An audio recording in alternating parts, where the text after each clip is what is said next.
O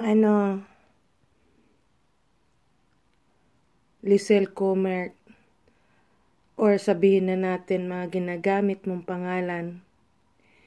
Liz is more adventure, Mama Cel's Life, Mama Cel Kitchen, Queen of the Webs. Hi, Sus Maria. Ang kahalimawan mo nga talaga, sobra-sobra.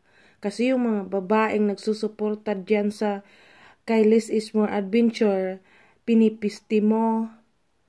Hindi nila alam, pero alam ko na pinipisti mo sila. Kung ano-anong pinaggagawa mo sa akin, pinaggagawa mo sa amin.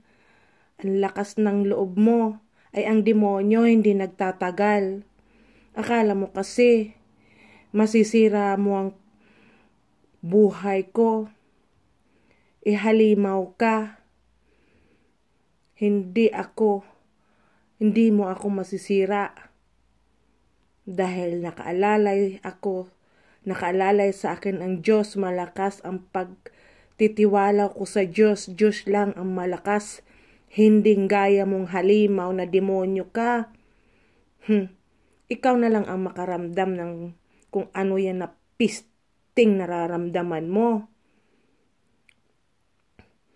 Nararamdaman sa ulo mo na gumagapang. Kung ano-anong pinagpapadala mo sa akin. Buong katawan mo, binti mo, gumagapang. Sa ari mo. Kasi yan ang ginawa mo sa akin.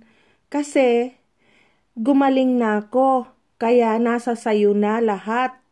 Kung anong pinaggagawa mo sa akin, na-impacta ka.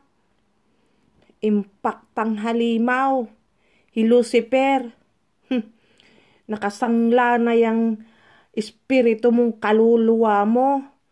Pati ang buong pamilya mo at mga anak mo. Halimaw ka. Hindi ka natakot sa Diyos. Demonyo ka. Kung ano-ano pang dasal na lalaman mo na nararamdaman ko kung anong gumagapang sa ulo mo. Hoy, sa ulo mo lang yan. Kasi nga, balik sa'yo lahat yan.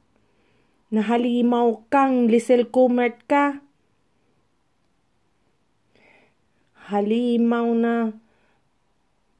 Patawarin ng Diyos. Paparusahan, balik na ang karma sa'yo. Balik na lahat. Lahat-lahat. Halimaw. Halimaw kang Mama Cel Kitchen, Mama Cel's Life, or Queen of the Web, Sus Maria. Kunwari ko pa kung bakit di ko nakikita ni Les yung mga kumin ko. Kay ikaw lang naman yan. Kay nakasiting naman yan sa YouTube. Hi, Maria. Lisel Comer ka. Grabe. Kahalimawan mo. Dami-dami mong siniraan tao sa akin. Hay. Sila sikat sa YouTube. Ikaw, kahalimawan mo ang sisikat. Demonyo.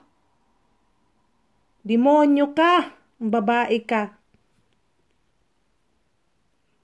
Mapisti ka na.